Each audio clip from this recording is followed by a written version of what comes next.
এখন ঠিক আছে?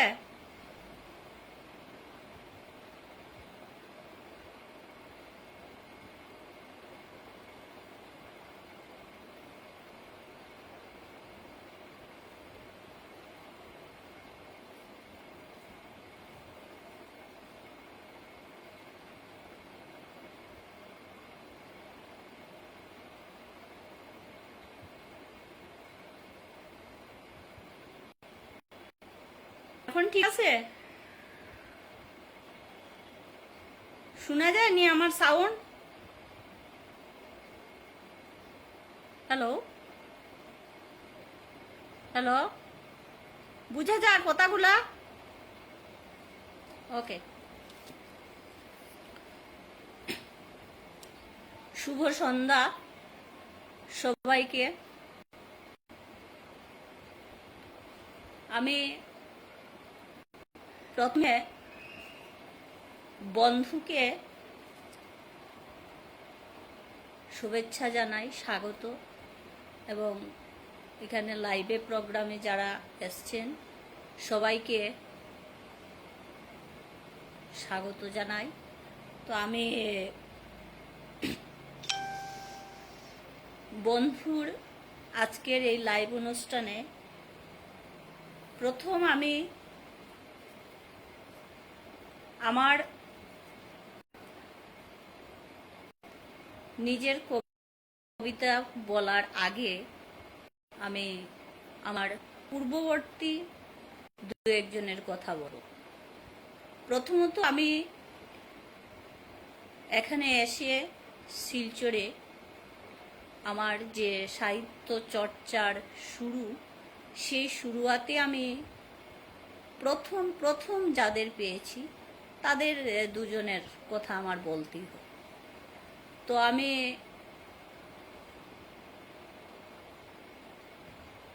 শৈশব থেকেই কিছু লিখতাম, সেই সুবাদে ধীরে ধীরে আমার শুরু। তো যখন আমি সাহিত্য, তখন কি লিখতাম কি জানি না, এখনো কি লিখি জানি না, তবে নিজের তাগিদে হয়তো লিখে যাই।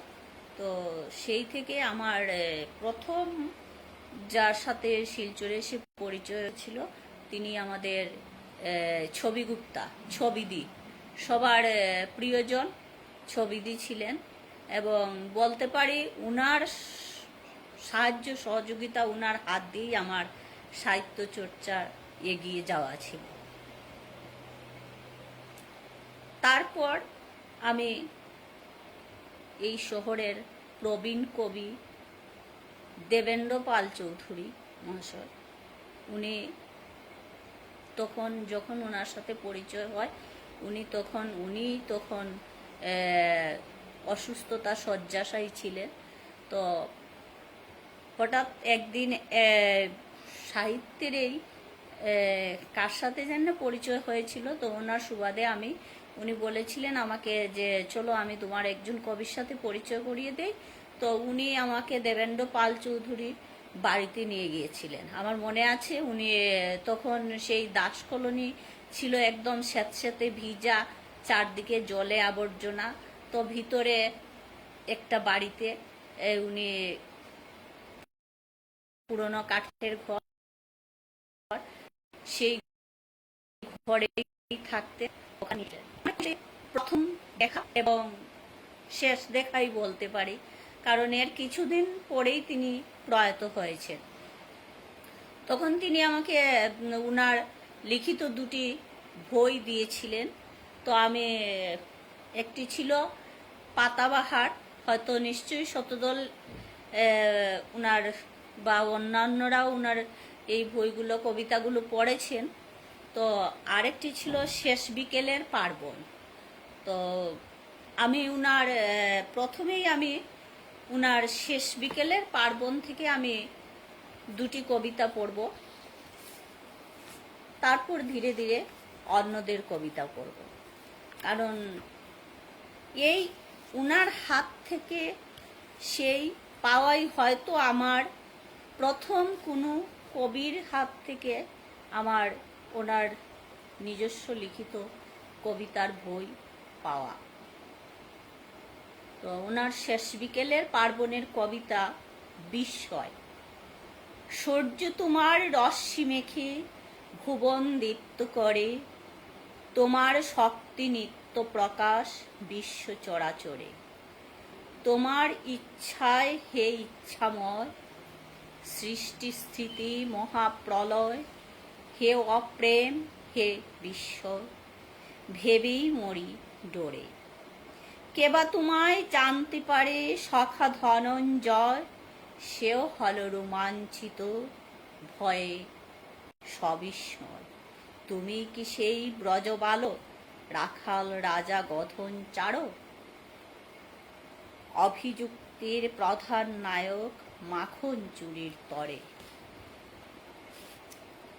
এখন আষাঢ় মাস, তো উনার সেই শেষ বিকেলের পার্বণ বই থেকে আষাঢ়ের উপর একটি কবিতা পড়ছি। অপরূপ আষাঢ়। আষাঢ়ে কজ্জল মেঘে মেঘে কি জানি খেলিছে এক মায়া, আমি যার চাই দর্শন তারই যেন এ শ্যামল কায়া। তাই একা বনতলে আসি, গোপনে মেঘের ভালোবাসি। আষাঢ় কদম্ব ফোটে, ফোটে যথি জোটে জাতি সব, আমি যার চাই দর্শন তারি পাই অঙ্গ সৌরভ। গন্ধবহ সিক্ত সমীরণে তারি দেখা পাই মনে মনে।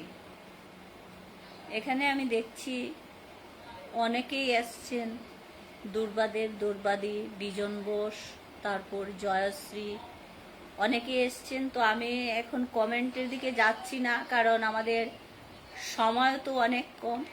তা আমি পরে কমেন্টগুলো দেখব, আমি কবিতাগুলোই পড়ছি।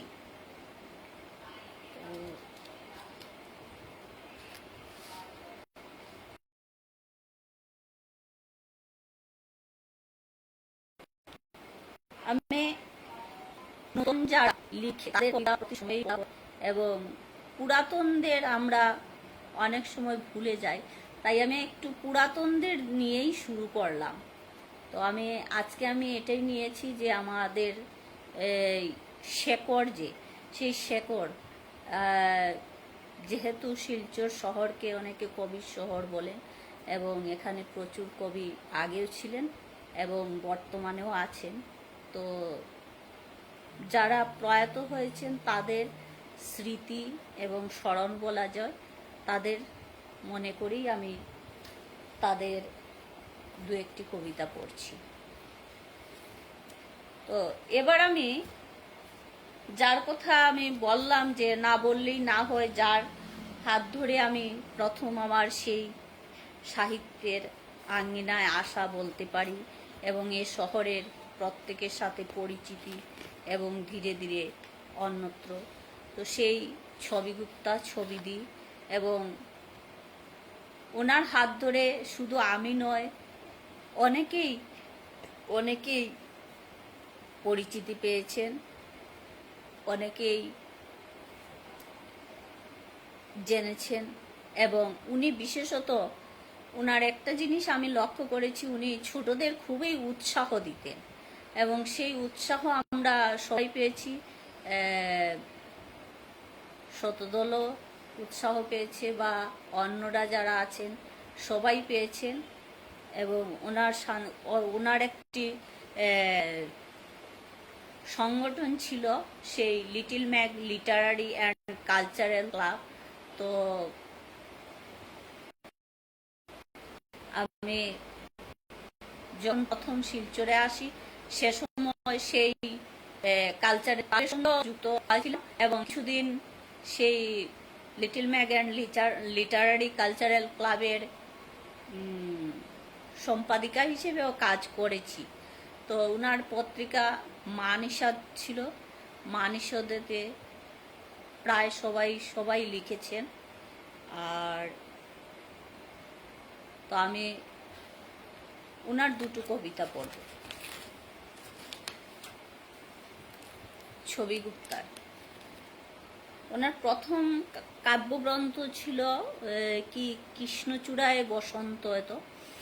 আর দ্বিতীয়টা ছিল বিজন দর্পণ, তারপর ওনার গদ্য গ্রন্থ ছিল, এবং শেষ উনির শেষ সময়ে উনিও একটি কবিতা বই প্রকাশ করেছিলেন, যদিও এটা এখন আমার হাতের কাছে নেই।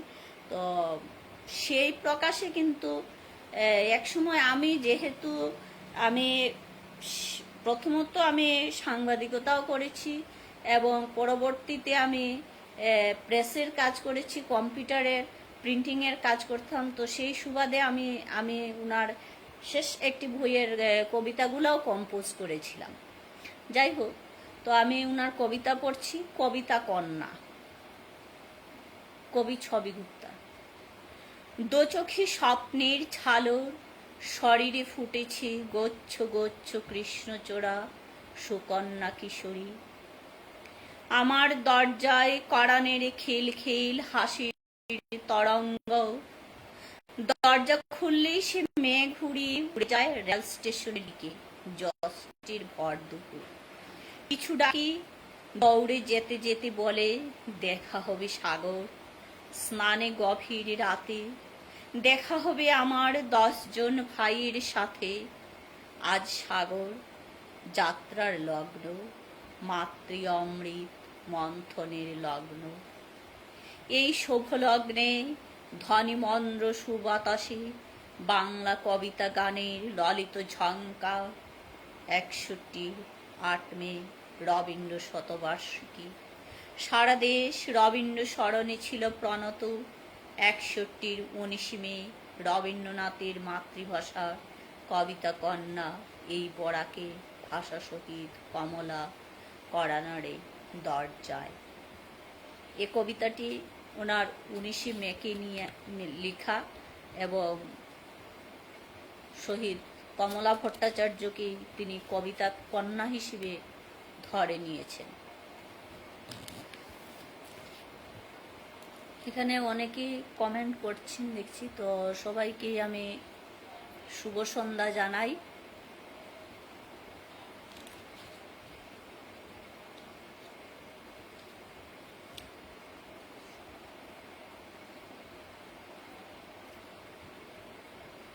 ছবিদের একটি খুব প্রিয় কবিতা ছিল, উনাকে আমি প্রায় সময় দেখতাম বিভিন্ন অনুষ্ঠানে। ওনার সাথে যখন যেতাম তখন যেই বলতো যে ছবিতে একটি কবিতা বলো, তখন উনি হয়তো বলতেন যে কাছে এখন কোনো বই নেই, খাতা নেই, কি করে পড়বো, আইডি নেই। তো উনার মানে কয়েক কবিতা বেশ মুখস্থ ছিল। সেই একটি কবিতা উনাকে প্রায় সময় আমি দেখতাম বলতে, সেই এই ভুবন। এই ভুবনে আনতে গিয়ে কোকিল ডাকে বন, রাখিলাম মুঠো করে ঘরে দিনে ধরে রন। মাথার ওপর আকাশ কালো বিশাল দত্ত মেঘ, এই ভুবনে জীবন যাপন ভীষণ উদ্বেগ। তবু আমার স্বপ্ন হরিণ ঘটছে চরাচর, সহৃদয় প্রাণের হৃদয় সুখে ফিরছে ও তৎপর।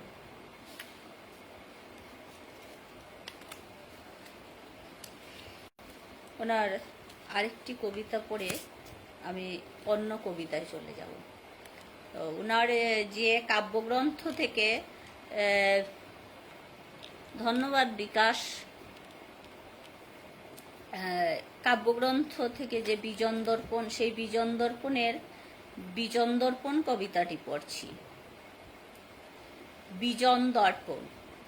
তীব্র হিমবাহ ঠেলে হিমানী কন্যার মতো পাহাড়ের পর পাহাড় পেরিয়ে কখন যে পৌঁছে গেলাম এক কখন অরণ্যে।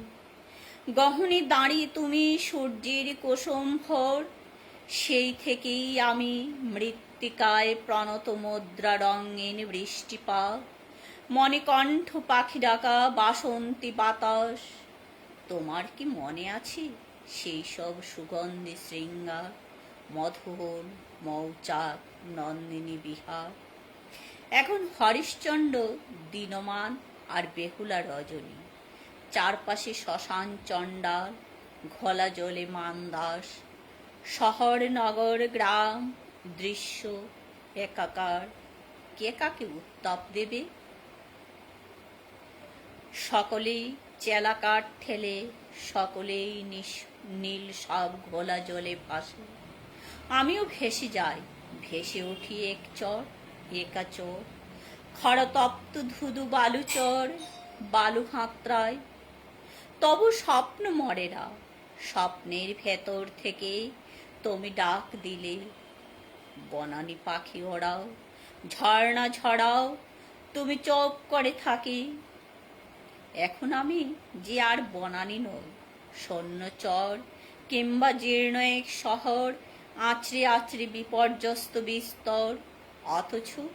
অথচ শরীরের ভেতর শরীর বিচ্ছিত, শতাব্দী জাগে স্মৃতি নট উজ্জ্বল স্তবকে। এই নিয়ে প্রতিটি রাত বুকের ভেতরে পথ একলা হেঁটেছি, বিপন্ন দিনে তোমাকে ডেকেছি।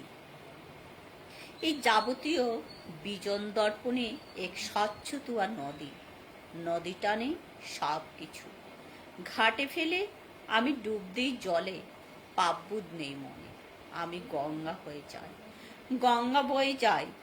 জলের অতল থেকে শোনা যায় তোমার শ্রুতিপ্রিয় কণ্ঠের শ্লোক, বেজে ওঠে বনভূমি বেদনা মথিত মল্লার, লীলাচ্ছল জল, জলের আড়ালে আগুন, দৃশ্য ঘুরে পুড়ে জুড়ি, আমার বাতাসে লাজু স্তবকে, আমার সমস্ত শরীর স্তর, আমার সমগ্র সত্তায় সংযোগ।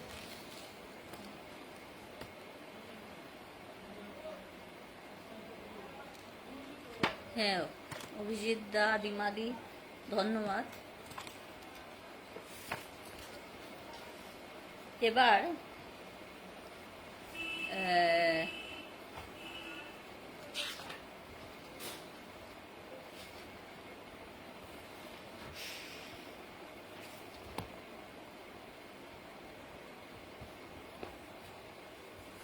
সেই যে বললাম আমি আমাদের সবার এখানে যারা আমরা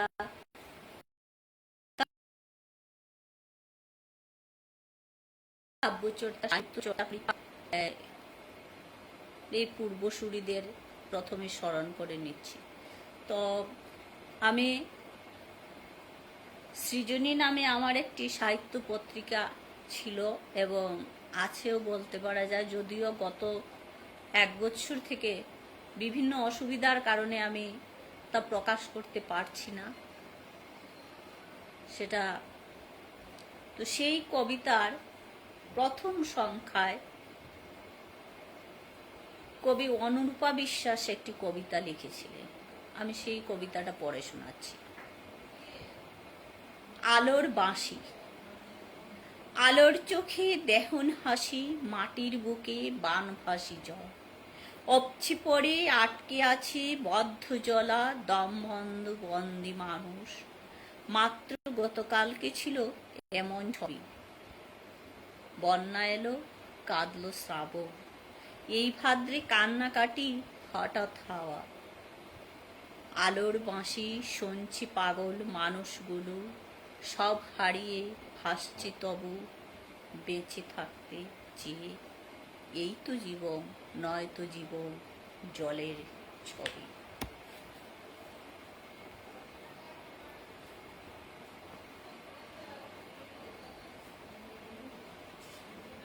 আর একটি কবিতা আমি পড়ব। কবি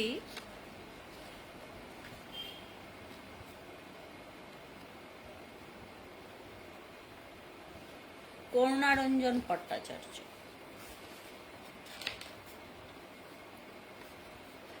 করুণারঞ্জন ভট্টাচার্য,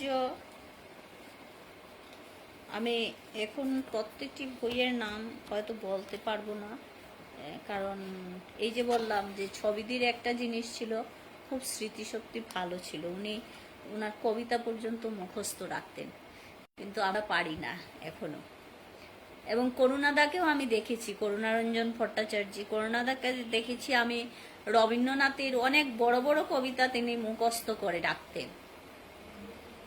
আর আমি যখনই উনার কাছে যেতাম তখন আমার সবচেয়ে আশ্চর্য লাগতো, তিনি রবীন্দ্রনাথের অক্কতান কবিতাটা প্রায় সময় মুখস্থ বলে ফেলতেন এবং এটা ছিল তার খুব প্রিয় কবিতা ওনার। কবি করুণারঞ্জন ভট্টাচার্যের কবিতা মৌচাকে ভাল্লুক।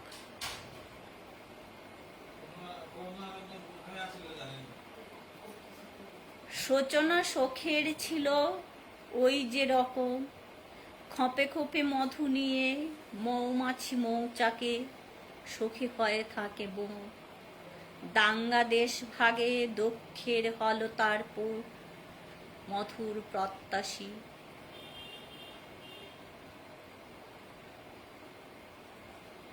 মধুর প্রত্যাশী হয় মৌচাকে ভালো, হয় যে নাস্তা নাবো প্রচণ্ড বিষের হল মৌমাছির।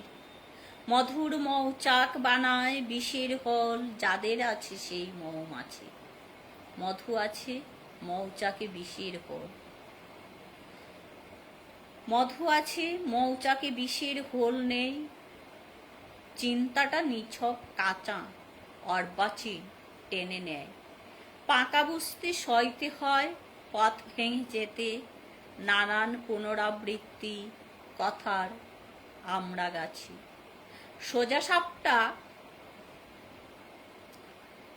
সোজা সাপটা তারপরেই বুঝতে পারা যায় মোটেই জীবন যে না। নিপুণ জমাট বাঁধা নির্ভীক মৌচাক গীতল নেশার মহুয়ায় আগলি নিরাপত্তায় রেখে মধুর যোগান দেয়। হোল নেই মধু আছে আলোর তথ্য দমে পাসপোর্ট দেখায় ন্যায় হত্যাস্তরে। আলো দেয় না বাস্তব আলো কেড়ে নেয়, তখন তোমার আঁচলে ঘরমাক্ত মুখমোছা ছাড়া সান্ত্বনার কিছুই থাকে না। একান্তে বসবার জন্য থাকে না ফুল বাগানের সিঁড়ি, ডাকলেও মুখে তুলতে ইচ্ছে করে না তোমার হাতের তৈরি খাবার পেতে পিড়ি। হ্যাঁ, দুলাদি বলছে আমার কবিতা, নিশ্চয়ই আমার কবিতাই শোনাবো। আমি দু একটা আর কি আমাদের পুরনো আমাদের পূর্বসূরীদের কবিতা পড়লাম, তো এখন আমার কবিতাই আমি পড়ব।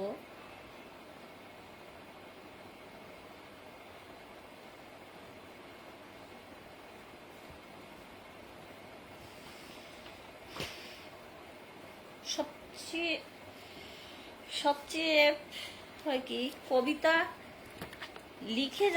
লিখছি কিন্তু পড়ার সময় খুঁজে পাই না, এটাই হচ্ছে সবচেয়ে সমস্যা।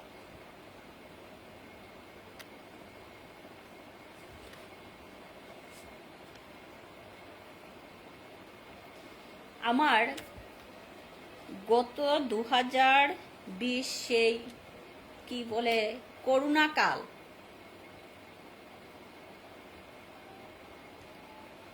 হ্যাঁ কিছু কিছু কথা ঠিক আছে।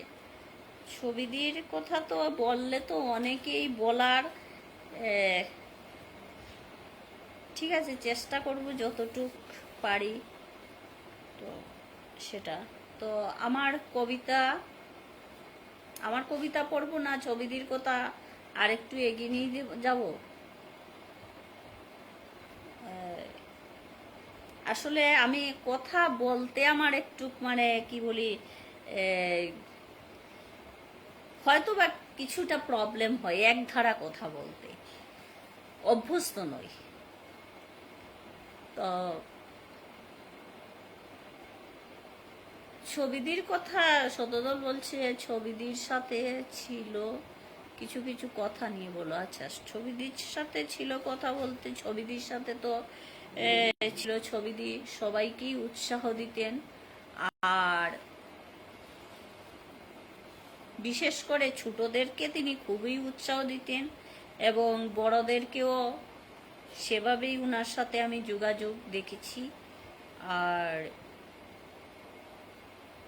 শুধু কবিতা নয়, নাটক, ছোটদের নাটক, গল্প এগুলাও লিখেছেন এবং বিভিন্ন সাংস্কৃতিক সংগঠনের সঙ্গেও তিনি যুক্ত ছিলেন। এবং যা বললাম যে little mag literary and cultural club, তো সেই ক্লাবে তো তিনি সবাইকেই যখনই বৎসরে সেই মা নিষাদ পত্রিকা ছাপাতেন, প্রকাশ পেত, তখন বিশাল এক বড় আয়োজনও করতেন। হ্যাঁ, প্রায় সময় উনার যদি সম্ভব না হতো উনার বাড়িতেও একটা কবিতা বা সাহিত্যের আড্ডা বসতো। হ্যাঁ, অনেক দিনই সেই লিটল ম্যাগাজিনের সেখানে হয়তো দুলাদিকেও আমি সেখানে যেতাম, থাকতাম এবং নিয়ে আলোচনা, কবিতা পাঠ, বিভিন্নভাবে আনন্দ উল্লাসে কাটত। তো যাই হোক, আমি যা বলতেছিলাম যে গত সেই কোভিড সময়কালে এখন আমরা এক বিষাদগ্রস্ত দিনের মধ্য দিয়েই কাটাচ্ছি। গত এবার গেলে 2 বছর হয়ে যাবে। তো সেই বছরে মানে আমরা চলি, সব কিছু করি, তারপরও যেন একটা আমরা ভীতির মধ্যে আমাদের সবসময়ই চলতে হয়। তো বিশেষত সেই গত লকডাউন সময়ে আমি বেশ কিছু কবিতা লিখেছিলাম। তো সে সময় আমার ইচ্ছে ছিল কবিতাগুলো পরবর্তীতে প্রকাশ করা, কিন্তু সঠিক সময়ে প্রকাশ হওয়া সম্ভব হয়ে ওঠেনি আমার ব্যক্তিগত কিছু কারণে, এবং সেই সময় মাও অসুস্থ হয়ে যান। তো যাই হোক, এখন ধীরে ধীরে এগুলো আমি তৈরি করছি। প্রায় যেহেতু আমি নিজেই কম্পোজ করি, তো প্রায় কম্পোজের কাজ শেষ। হয়তো আগামীতে সেই বই আকারে আমি প্রকাশ করব, তখন নিশ্চয়ই শুনবে। তো সেখান থেকে আমি 2-1টা কবিতা পড়ব, এবং মোটামুটি বইটা যদিও এখনো প্রকাশ হয়নি, কিন্তু একটা নামও দিয়ে ফেলেছি। জানি না কি করবো, তবে নিশ্চয়ই আপনারা দেখবেন। তো সে থেকে আমি প্রথম কবিতাটাই পড়ব, যে জন্মভূমি। আমার কিন্তু জন্মভূমি চা বাগান, এবং বেড়ে ওঠা চা বাগানে বিভিন্ন সংস্কৃতির মানুষের সঙ্গে। তো আমার জন্মভূমি কবিতা। সকাল থেকে সন্ধ্যা, ক্রমে রাত নিবিড়, তোমাকে যতই দেখি জানার শেষ নেই। তুমি আমার শৈশবের চাঁদ দেখা জোছনা, কৈশোরের সুলুক সন্ধ্যা, যৌবনের দাপিয়ে বেড়ানো দুপুর বিকেল। শীত সকালে মাঝ উঠোনে বকুলতলায় রোদের আমেজ, পড়ার খাতায় আঁকা কবিতা কথা, উষ্ণতায় জড়িয়ে থাকা মায়ের ছড়ানো আঁচল, বাবার এক বুক ভালোবাসা।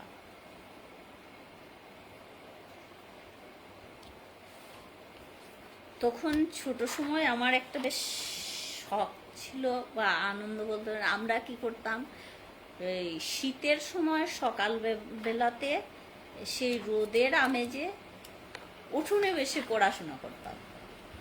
তো সেই থেকেই হয়তো আমার এই কবিতার সৃষ্টি। আর আরেকটা সেই শৈশব নিয়েই কবিতা পড়ব, কিছুটা মায়ের স্মৃতি। আঁচল। শৈশব কৈশোরে যার ভালোবাসার শ্রুতি ভেসে যৌবনে করেছি শির দ্বারা উঁচু, তিনি আর কেউ নয়, তিনি যে মা। বহু প্রতিকূলতায় দেখেছি তাকে, নীরব কথনে একাই করেছেন সকল সমাধান। ন্যায়ের বিচার বাণীতে মমতার অপ্রতিম আধিপত্যে হৃদয়ে মাঝে ছিল সবার আসন পাতা।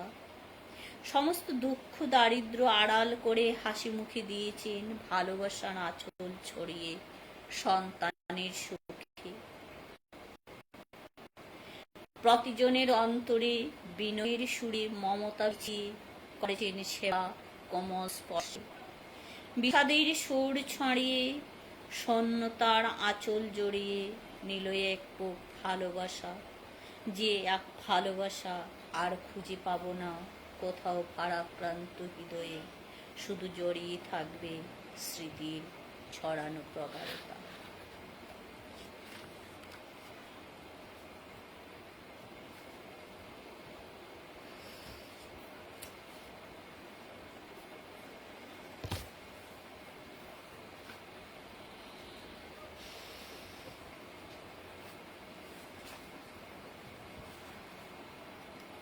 আমার একদম নতুন একটি কবিতা পড়ছি, এই মানে গত মাসে লেখা। ইদানিং জানি না, হয়তো সেই সময়ে লকডাউন সময়ে বা কোভিড প্রটোকলের মাধ্যমে আমরা অনেকেই ঘর থেকে বেরোচ্ছি না, আবার অনেকের বের হতেও হচ্ছে। আর আমাদের তো বের হতেই হয়, বিশেষ করে যারাই আমরা বিভিন্ন ধরনের কাজে চাকুরি সূত্রে যুক্ত, তাদের তো বের হতেই হয়। তো সেই অবস্থাতে এই যে বললাম যে শঙ্কা, সবসময় একটা যেন শঙ্কা কাজ করে। তো সেই থেকে যেমন প্রায় রাত্রবেলা সেই জাগা হয়ে যায়, বিনিদ্র রাত, সেই বিনিদ্র রাতের সেই কবিতা পড়ছি। বিনিদ্র রাতের ফেরিওয়ালা।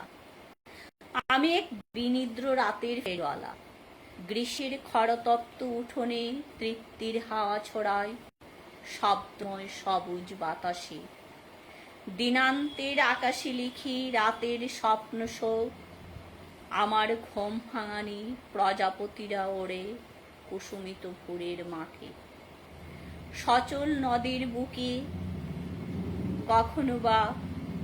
কখনো বা সবুজ আঁচল থলিময় রাজপথের পাশে, কিংবা ভাঙা ফুটপাতের দেওয়ালে। উদ্ভ্রান্ত সময়ের ভোল জমানো সংকটকালে, স্থগিত কর্মস্রোতে স্তব্ধ চরাচর, অদৃশ্য স্থানিক সমগ্রতার বেদনা বিষাদে ভরা অস্তিত্ব সংকটের কালগত সমস্যা যন্ত্রণা। দগ্ধ মানুষ অপরাজেয়তা ভুলে তৃষার্ত মৃত্যু উপত্যকা সায়রেনে রাত জাগা উদ্ভ্রান্ত সময়ে দাঁড়িয়ে আমি খুঁজে ফিরি নিশীত অন্ধকারে আলোর দিশারি। নিশার যুবথবু মানুষের শূন্য ঘরে আধ ভাঙা স্বপ্নে খুঁজি ভোরের নতুন শিশু সূর্যের স্তিমিত হাসির বয়ান। প্রকৃতির প্রতিটি ঋতুর সমাবেত প্রার্থনায় সঞ্জীবনী সুধায় অনন্ত ভালোবাসা।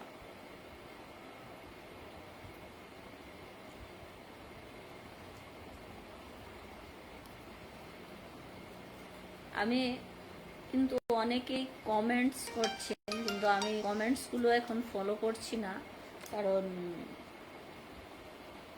আবার সময় ফুরিয়ে যাবে। সদ্যদল কি বলেছিল 8টা অবধি, 8:30।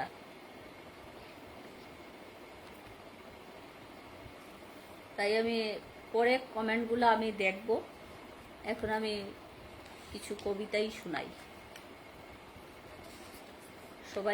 সবাইকে যারা এখানে আমার এই আজকের বন্ধুর লাইভ প্রোগ্রাম দেখছেন, সবাইকেই আমি আন্তরিক ভালোবাসা জানাই।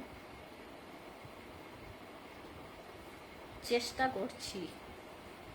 দারুণ কি জয়শ্রী লিখছে, বা দারুণ তোমার, কিন্তু কি দারুণ লিখছি জানি না, কিন্তু চেষ্টা করছি লিখে যাওয়ার। তবে এখন একটা জিনিস আমার প্রায় প্রকৃতির সাথে যুগ ঘটে, কারণ বর্তমানে আমি যেখানে কর্মসূত্রে যাই সেই লক্ষ্মীপুর শহর, ছোট্ট হলেও সেই যেতে আশপাশে সবাই জানেন প্রচুর সবুজের সমারোহ। তো আসা যাওয়ার সময় এটাই আমাকে ভালোবাসা দেয়, এটা বলতে পারি। আজও আমি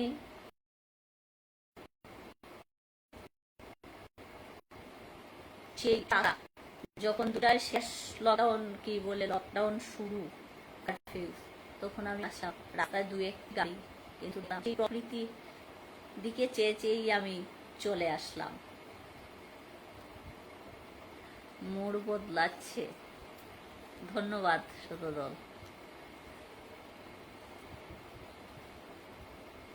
তো সেই কবিতা তুমি বলেছিলে, দেখা হয়েছিল সেই মায়াবড়া বৃক্ষতলে, অজস্র নক্ষত্র রাজির চোখের আড়ালে, নির্জন নিস্তব্ধ রাতের কোনো এক প্রহরে। তুমি বলেছিলে স্বপ্নময় চোখে আগামী দিনগুলো কাটবে আনন্দ ঘন বৃক্ষতলে। লতা কলমের কোমল নরম ভালোবাসার স্পর্শে, যে স্পর্শ মেঘ পাড়ে লিখে রাখবে আগামী দিনের স্বপ্নময় কথার রঙিন ছবি।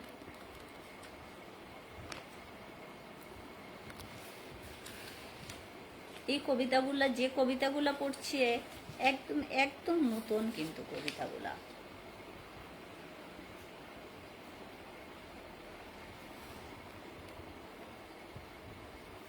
কবিতাকে নিয়েই একটি কবিতা বলছি। কবিতা তোকে লিখবো বলে।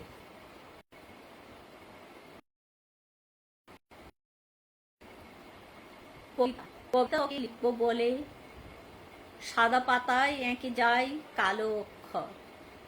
কবিতা তোকে দেখবো বলে দিনের আবছায়া আলোয় ঘুরে বেড়ায় চারদিক জুড়ে কিছু মাতাল শব্দের খোঁজে।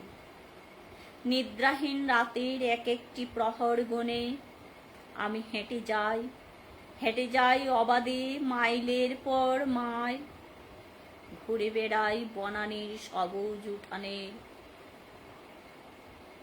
নিবিড়তায়।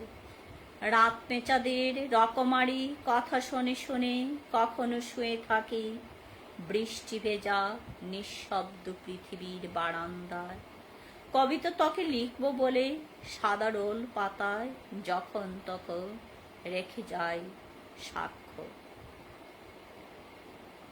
আদিমাদি বলছি কেটে কেটে শুনছি, হয়তো নেটওয়ার্কের কোনো কিছু প্রবলেম হচ্ছে, নেট সমস্যা নাকি।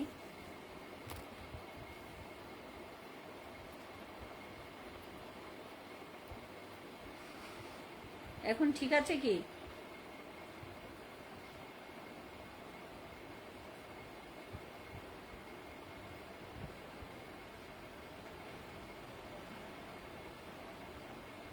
আদিমাদির হতে পারে নেট সমস্যা। যাই হোক, স্তব্ধতা,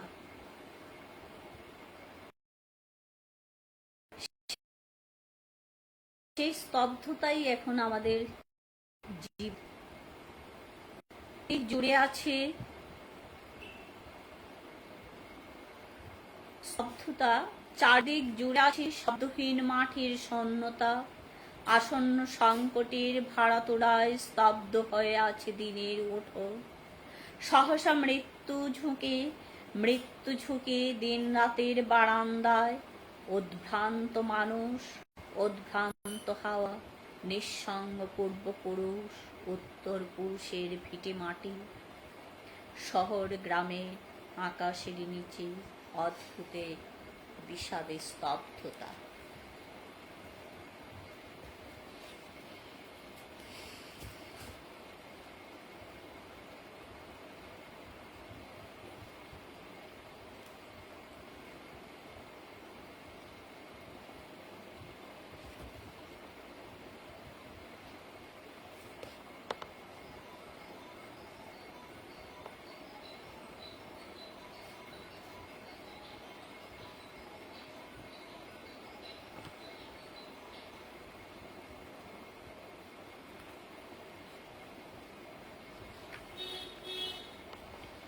আমার অনেক আগের কবিতা থেকে একটি কবিতা পড়ছি। সেটা আমার প্রথম যখন কাব্যগ্রন্থ বেরিয়েছিল সৃজনের আস্বাদ, সেই বইতে লেখা।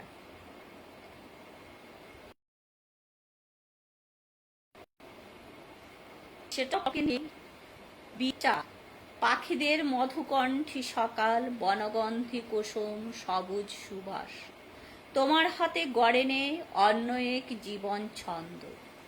যদিও কুয়াশাচ্ছন্ন দিন মৌক মুখোশ তোমাকে বিচ্ছিন্ন করে দিতে চায়, তুমি করতে দেবে না। তোমার আবরণ ঢাকা বোধগুলো কখনো কখনো মায়াবী রাত জেগে জেগে স্মৃতির অপার থেকে খোঁজে ফুলস্কেপ কাগজ, হারিয়ে যাওয়া কলম, অসমাপ্ত পংক্তিমালা। আহত বুকের যন্ত্রণা সহ্য করে মৃত্তিকা গর্ভ থেকে অঙ্কুরিত হয় বীজ চারা।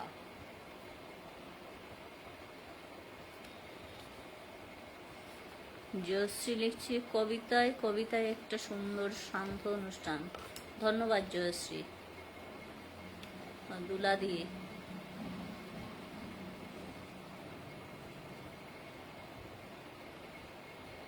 ধন্যবাদ দুলাদি।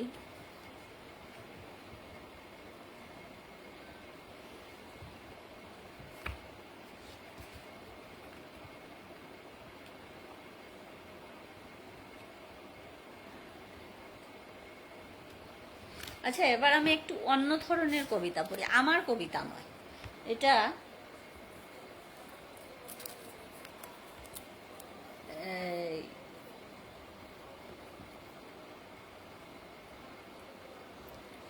বাংলা অনুবাদেই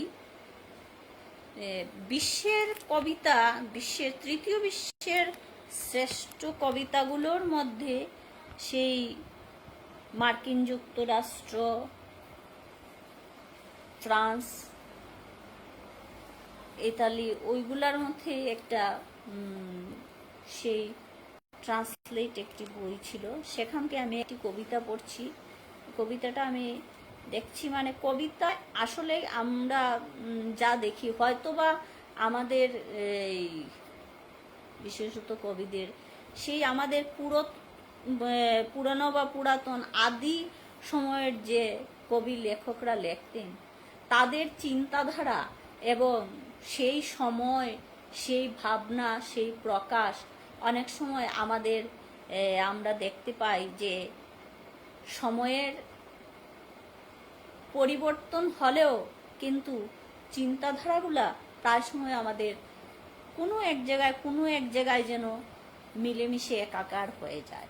তো আমি অনেক সময় সেই লাতিন আমেরিকা, ফ্রান্স বা যেগুলো বিদেশি কবিদের কবিতার অনুবাদে হোক বা যাই হোক পাই, তো সেগুলা অনেক সময় পড়ি, তখন দেখি যে যে জিনিসটা বললাম যে সময়, চিন্তাধারা, ভাবনা, অনেক সময় আমরা সময় এগুলা যেন দেখি কোনো একটা জায়গায় একটা মিল থাকে। তো সেই কবি নিকস ক্রানিদিয়স্কিস, যার তিনি ছিলেন সাইপ্রাসের একজন বিখ্যাত কবি এবং হার্ভার্ড বিশ্ববিদ্যালয়ে পড়াশোনা করেছেন। তার অনেক অনেক কাব্যগ্রন্থ ছিল এবং তিনি সেই সময়ে একটি সাহিত্য পত্রিকাও সম্পাদনা করতেন। সেই সাইপ্রাসের কবি, যা বললাম যে নিকোস ক্রানিদিয়স্কিস, ওনার একটা কবিতা, যে পৃথিবী আমাদের জন্ম দিয়েছে, যে পৃথিবী আমাদের জন্ম দিয়েছে তার বুকে আমরা দাঁড়িয়ে থাকব, বাতাস ঝাঁপিয়ে পড়া ঝাড়ে, ছিন্ন ভিন্ন হাওয়া গাছের মতো অথচ নিশ্চল, যারা শাখায় শাখায় ফল ফলাবার জন্যে সবসময় প্রস্তুত। আমরা দাঁড়িয়ে থাকব সেই পৃথিবীর বুকে যে আমাদের জন্ম দিয়েছে, যারা চলে গেছে তাদের স্মৃতি বুকে নিয়ে আগামী দিনে যারা আসছে তাদের জন্যে ভালোবাসা বহন করে, আর আমাদের উজ্জীবিত চেতনায় পবিত্র প্রশান্তিকে সঙ্গে নিয়ে। সেই কবির কথায় আমরা তো এভাবেই বেঁচে আছি আগামী প্রশান্তির জন্য, বা আগামী দিনে যারা আসবে তাদের ভালোবাসার জন্য, এবং অতীত স্মৃতিকে নিয়ে।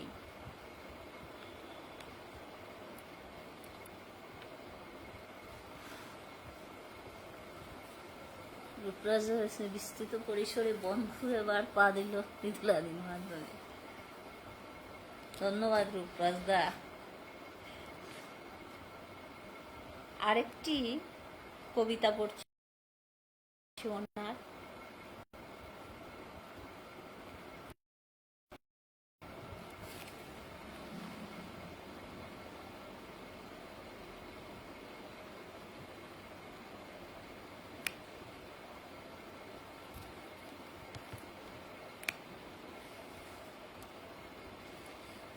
আরেকটি কবিতা পড়ছি সেই লাতিন আমেরিকার বিভিন্ন দেশ এবং সেই ভিয়েতনামে পরিভ্রমণকারী একজন কবি বা গল্পকার, এবং তিনি নাটকও লিখতেন, ফেলিক্স পিটা রদ্রিগুয়েজ। সেই তার এই কবিতাটা বৈপ্লবিক চিন্তাধারায়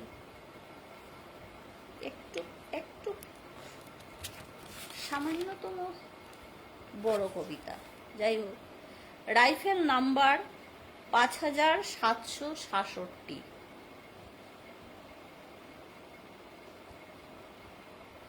এ হলো ফেলিক্স ফাউস্তিনো ফেরান, আমাদের দেশের রক্ষী বাহিনীর একজন সদস্যের রাইফেলের ইতিবৃত্ত। ফেলিক্স ফাউস্তিনো ফেরান 19 জানুয়ারির এক হিমেল রাতে কিউবায় বিপ্লবের কোনো এক পরীক্ষায় তার রাইফেল নাম্বার 5766কে নিয়ে খেলা। সংক্ষিপ্ত অথচ শক্তিশালী এই কবিতাটা সে আবৃত্তি করেছিল। বিপ্লবের প্রতিটা জনপ্রিয় কবিতাগুলোর মধ্যে আমি এটাকে অত্যন্ত তাৎপর্যপূর্ণ সন্দিল আর বলে দাবি করি। কিউবার একজন নেগ্রোর গাঢ় উষ্ণ গলায় সে কবিতাটি আবৃত্তি করছিল। কিউবা একজন নেগ্রোরেই মতো তার সারা মুখে জড়িয়েছিল টলটলে স্বচ্ছ একটা হাসি। তার কবিতার শব্দপুঞ্জে উদ্ভাসিত আমাদের সারাটা দেশ, তার প্রতিটা শব্দ ইস্পাতের ফুলের মতো সহজ, যা আমাদের 1061 নম্বর সেনাবাহিনীর মুখে আজও ফেরে। আমি ভুলে গেছি কিভাবে কবিতাটি শুরু হয়েছিল কিংবা তার প্রথম শব্দগুলো, তবু আজও শুনতে পাই তার ভাঙা ভাঙা সেই উদাত্ত কণ্ঠস্বর, স্মরণ করতে পারি দুর্লভ রত্নের মতো রাইফেলের নলটাকে আঁকড়ে ধরার তার নিবিড় ভঙ্গি। আপ্লুত বিস্ময়েই শুনেছিলাম নলটা হচ্ছে আস্তিনো, নলটা হচ্ছে আন্তনিও, ঘোড়ার আবরণটা ভিভিয়ানা, খিলটা কারক্কা, গুলি রাখার ঘর দুটো ইরেন, ঘোড়াটা লোসিয়া, নিরাপদ চাবিটা ফ্যাভিয়ান, আর মজবুত রাইফেলটা আমি স্বয়ং। তার রাইফেলের প্রতিটা অংশ নিজের এক একটা সন্তান, প্রতিটা অংশে তার নিজেরই রক্তের এক একটা ফোঁটা, যাকে অসীম ভালোবাসা দিয়ে আগলে রাখতে হবে ওদের জন্য, ওদের সবার জন্য, যাদের জন্য। প্রতিরক্ষী বাহিনীর রাইফেলের কোনো না কোনো অংশ হিসেবে চিহ্নিত ভাঙা ভাঙা উদাত্ত কণ্ঠস্বর রক্ষা বাহিনীর সেই সেনাটি ফেলিক্স ফাউস্তিনো ফেরান, কিউবান নিগ্রো, এই দেশেরই শ্রমিক, তার গর্ব। 19 জানুয়ারির অবিস্মরণীয় সেই হিমেল রাতে বিপ্লবের কোনো পরীক্ষায়। আমি যখন ওদের ওদের এই বই থেকে কবিতাগুলি পড়ে শোনাচ্ছিলাম, সেই আমাকে শিখিয়েছিল সত্যিকারের কবিতা সত্তা।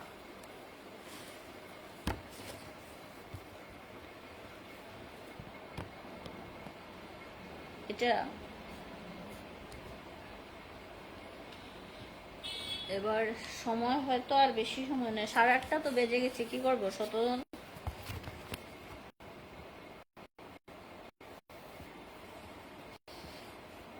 আর কি কবিতা পড়বো আমার, শেষ করে নেব, ঠিক আছে? এটা পড়ে আমি অনুষ্ঠান শেষ করে নেব। এটা আমার ঠিক কবিতাও নয়, গদ্য বলতে পারো, অনেক আগে লেখা। এটা আমি অনেক আগে একটা বই করেছিলাম, কিছু কবিতা এবং কিছু গদ্য দিয়ে, সেগুলো থেকে একটি পড়ছি।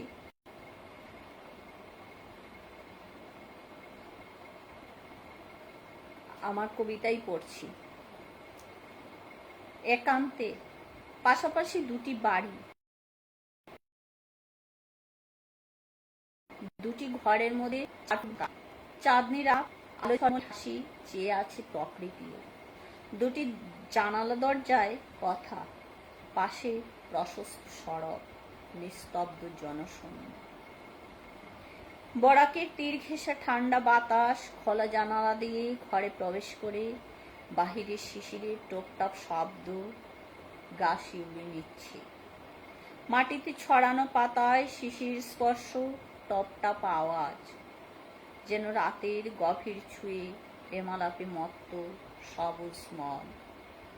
দুটি বাড়ির খোলা জানালা দরজা দিয়ে দুটি মন একাত্ম হয়ে ওঠে, রাতের গভীরকে স্পর্শ করে শোনয় নাজ ভীষণ ক্লান্তি বোধ করে। কবেকার কোনো এক সন্ধ্যায় দেখা হয়েছিল অতনুর সাথে। আজ পাশাপাশি বাড়িতে বসবাস, তবু কথা নেই, কথা বলার সুযোগ নেই। শুধু দুটি মন চোখের অজান্তে আড়াল হয়ে দাঁড়ায় উষ্ণ ভালোবাসার স্পর্শ পেতে। রাত গভীর পেঁচা ডাকে কর্কশ কণ্ঠ জানিয়ে মধ্যরাতের নিবিড়তার সংবাদ। দুটো জানালাই এবার বন্ধ, স্বপ্নবিলাসী রাত এগিয়ে চলে রাত গভীরে একান্ততা ছুঁয়ে। তাহলে এবার শেষ করছি, শেষ একটি কবিতার মাধ্যমেই আমি শেষ করছি আমার অনুষ্ঠান। এবং এতক্ষণ যারা সবাইকে ভালোবাসা, অভিনন্দন এতক্ষণ আমার অনুষ্ঠান শোনার জন্য, এবং বন্ধুকে এবং বন্ধুর বন্ধু শতদলকেও সেই শুভেচ্ছা, ভালোবাসা আমাকে এই সুযোগ করে দেবার জন্য। আমি শেষ কবিতা পড়ছি। বেদপাঠ মথিত। কপালে লাস্যের ঝিলিক ঝিলিকে প্রকাশী, গণদেবতা মহারায় মথিত। প্রহরী দাঁড়ায়ে ক্ষতবিক্ষত ভারসাম্যের পাঁজর, বিপন্ন সময় তবু গণদেবতা বেদপাঠে আবেগ মথিত চিন্তা। ধন্যবাদ সবাইকে। এখানেই তাহলে শেষ করছি প্রোগ্রাম। শুভরাত্রি।